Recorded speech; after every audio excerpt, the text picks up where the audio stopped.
Ya estamos de regreso, Masa Crítica en Iquique Televisión. Está muy interesante la conversación sobre educación. Pablo plantea varios temas ahí. Jorge Aracena, tú eres secretario general de la Colmodesi. Hay un desafío grande para la educación pública en tiempo que viene. Hay que mejorar mucho. Hablábamos de calidad. ¿Cómo se resuelve, digamos, los problemas que tiene la educación pública? Bueno, yo creo que hay que rescatar del mensaje de la presidenta y para todos aquellos que pensaban hace un tiempo que la educación pública la arrastraban en un ataúd, que estaba muerta, que estaba por desaparecer, yo creo que los anuncios que ha dicho la presidenta, que ha recogido las inquietudes de los últimos años, de las demandas de los alumnos, de los profesores, de las instituciones públicas y privadas, yo creo que lo ha tirado sobre la mesa a discutir. Uno son, ¿no es cierto?, son dos cosas diferentes, la reforma ahora a corto, mediano plazo y a largo plazo, como también no es todo el proceso de desmunicipalización. Pero con lo que tiene que ver con cosas concretas, lo que preguntaba, ¿no es cierto?, el día a Pablo, ¿qué queremos, cómo queremos mejorar la calidad de la educación? Habría que preguntarse cuál es el concepto de calidad de educación, que es muy amplio y relativo, ¿no? Se puede medir por índices y parámetros internacionales, como nacionales, regionales, comunales, relativos. No, hay muchos indicadores que se refieren y está dentro de Internet, del CINSE, donde se puede ver perfectamente que en muchos estratos los resultados del CINSE en los colegios municipalizados en Chile son mejores que los particulares sancionados. Y eso está clarito. Y eso yo no estoy mintiendo, métanse a Internet, lo pueden revisar ahí y se van a dar cuenta de eso. Que por fuera sale, en el marketing sale que los colegios particulares tienen mejores resultados, veamos, ¿no es cierto? Así analicemos, ¿no?, nivel por nivel en Chile cómo han sido estos resultados. Que hay algunos que se disparan, obviamente los particulares y otros, ¿no es cierto?, y público también. Pero ¿cuál es el concepto de calidad que queremos mejorar? Bien resumido, y todos los estudios apuntan igual, ¿no es cierto?, en esta reforma que empieza los grandes cambios y mejorar la calidad en el aula. Cómo el profesor hace las mejores clases para que el alumno aprenda más y mejor. Ahí está la ciencia. Todo el entorno que queramos arreglar, ¿no?, de factores del sistema particular, público, municipal, nacional, ¿no?, obviamente que coadyuvan, financiamiento, capacitación, mejores profesores, mejores directores, mejores liderazgos, etcétera, van a ayudar para que en el fondo, ¿no?, este alumno, este niño, este joven que queremos que sea íntegro, que sea, ¿no?, con valores, que sepa también desempeñarse en la vida. Nosotros lo comentábamos en el Liceo Politécnico, no sacábamos nada con formar al mejor soldador de la Escuela Industrial del Liceo Politécnico, si después en la práctica o en la empresa lo detienen porque se está robando los fierritos. No saca nada con ser el número uno, el calificado número uno, si no le enseñamos los valores. Yo creo que ahí apunta, ¿no?, este mensaje de la calidad de la educación en la cosa práctica, en la formación. Entonces, para eso, ¿no es cierto?, hay grandes anuncios.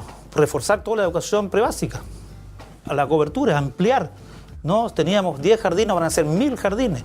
Ampliar que en nuestros colegios públicos podamos tener no solamente alumnos de pre-kinder, sino que también podamos tener los niveles medio, menor y mayor. Podemos tener 4 niveles también gradualmente en los colegios públicos. Que la alimentación no sea solamente, ¿no?, para los niñitos que estén en los programas de CEP, de vulnerabilidad, ¿no?, y que de un colegio de 500 almuercen 200, que almuercen los 500. Se va a ampliar, se va a reformar todo, ¿no?, la entrega de alimentos.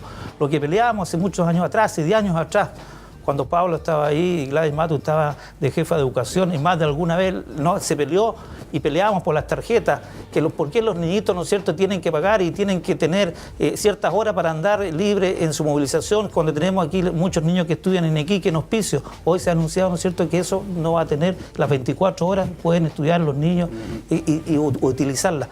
Todos esos cambios de hace muchos años atrás se están tirando sobre la mesa y en el fondo todo eso va a coadyuvar que tengamos una mejor educación de calidad y principalmente de equidad. Aspectos que destacar, Rómulo, ¿hay cosas positivas en esta propuesta de reforma educacional? ¿O cómo lo ve la UDI? ¿Lo ve todo negativo? No. Yo creo que el tema de la reforma educacional es un tema de mayor importancia de todos, ¿ya? Seguramente vamos a hablar de la reforma tributaria, pero el tema de la educación que tiene que ver con la formación de las personas. Si aquí, cuando uno habla, ¿cómo uno puede medir la calidad de la educación? Se refleja en el ciudadano. ¿Ya?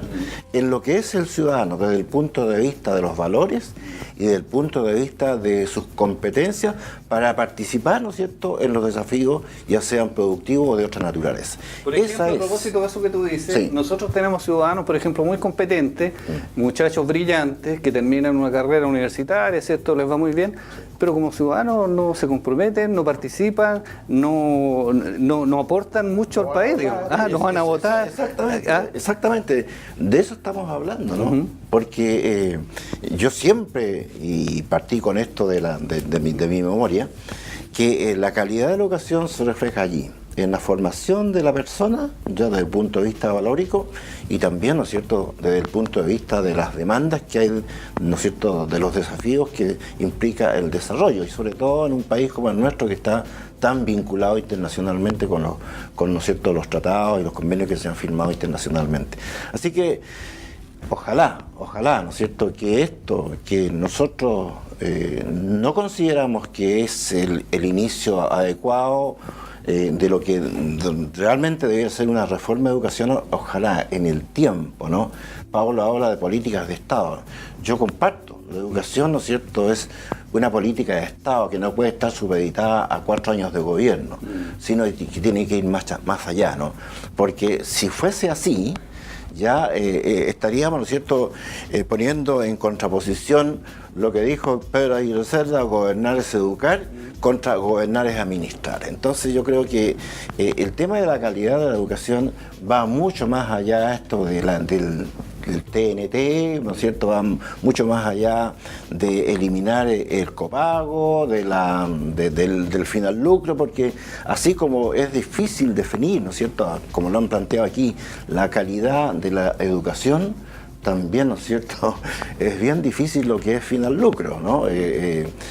William decía, no, aquí hay colegios, no, es evidente, ¿no? Hay sostenedores que se echan la plata al bolsillo, ¿ya? Y sin duda que esos colegios tendrán las horas contadas, porque para eso, ¿no es cierto?, se ha creado una institucionalidad que viene, cuál es, ¿no es cierto?, la Superintendencia de Educación, como la agencia de calidad, que seguramente van a comenzar a funcionar para justamente evitar lo que ha planteado William.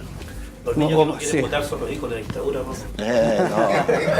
¿no? Omar, ¿por qué la opinión pública puede ver que hay tanta resistencia a este tema de la reforma educacional? Es un tema complejo, digamos. Yo subrayaría la opinión pública, porque si tú me dices que la opinión pública es lo que aparece en el Mercurio o en la Tercera, es una parte de la opinión pública, en realidad. Es una cosa cuestionable. ¿Sabes qué? Yo quiero subrayar a partir de tu pregunta 2 cosas. Uno, creo que acá hay que hacer un esfuerzo país de darle una valorización social a la educación.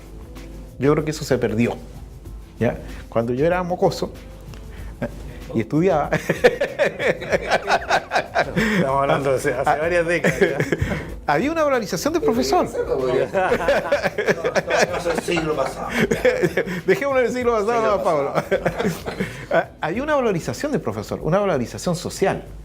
¿Verdad? Lo que decía el profesor, el apoderado a ti te atrincaba, ¿ya? Y por lo tanto, ser profesor es una cosa bien vista, muy valorada en la sociedad chilena de la década del 60 hasta la década del 70. Y después asistimos a un deterioro de eso. Por eso yo digo, aquí hay que recuperar la valorización social de la educación como país, ¿ya? Y desde ese punto de vista deja de ser un bien de consumo, sino se constituye en un derecho, y que yo comparto contigo que lo esencial de la educación es la formación de las personas, ¿ya? Pero también quiero subrayar lo siguiente: hoy día nosotros estamos discutiendo esto gracias a los jóvenes de nuestro país. Fueron los jóvenes. Entonces yo digo, ¿de qué opinión pública hablamos? Porque yo tenía ciertas dudas de la última convocatoria de la marcha de los estudiantes, porque no está la Camila Vallejo, no está el Giorgio Jackson, no está el Boric, no está todo ese grupo que conocimos. Entonces, chuta, acá hay liderazgos nuevos, vamos a ver qué capacidad tienen. Y ya demostraron la capacidad que tienen. Entonces, no es solamente un tema de liderazgo, es una demanda social. Y yo creo que eso ¿ya? Le refuerza mucho lo que está haciendo la presidenta Bachelet. Por dos cosas. Uno, es una demanda social masiva y que hay consenso social sobre eso.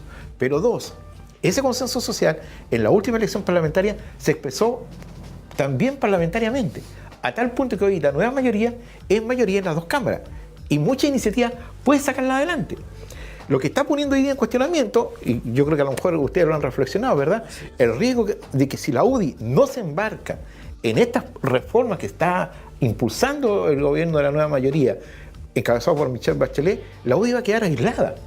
Ya Renovación Nacional en algunas cosas comienza como a distanciarse y a sumarse. Entonces, aquí también va a haber un costo político de aquellos que muestren una resistencia. Y este es un mensaje para la Tercera y el EMOL o el Mercurio. O sea, ellos están generando una campaña del miedo que responde a sus propios miedos, no a los miedos de la sociedad chilena, no a las transformaciones que la sociedad chilena necesita y requiere. ¿Qué va a pasar? Espera, sí. Algo que... A ver, Rómulo, partamos por allá. Claro, esto no... Yo escuchaba a William y me imaginaba a Elizalde, ¿no es cierto?, plantear algo así, que la UDI se está quedando sola, qué sé yo. La verdad es que nuestro partido, la UDI, siempre va a ser muy celosa, ¿no es cierto?, de sus posturas.